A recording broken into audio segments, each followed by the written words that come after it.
อาชีพนี้ผมสิมารีวิวในการเก็บน้ำส้มควนไม้ครับพี่น้องจากเตาเผาถ่านสิ่งของผมนี่แหละครับเบื้องครับนี่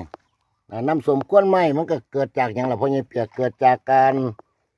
ควนไฟนะครับควนไฟมันควบแน่นนะครับควบแน่นเป็นของเหลวออกมาใสๆสีน้ำตาลนะครับมันจะแยกกันกับควนนะครับเด้อจากนั้นก็สิได้น้ำส้มเขาเรียกว่าน้ำส้มควนไม้นะครับก็คือน้ำมันละครับน้ำอยู่ในไม้เขามันละโดยเฉพาะ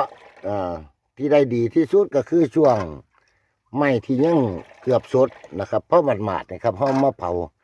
มันจะออกมาดีเห็นไหมครับตอนซ่อนบอกพี่น้องเคยเห็นบ่เพื่อน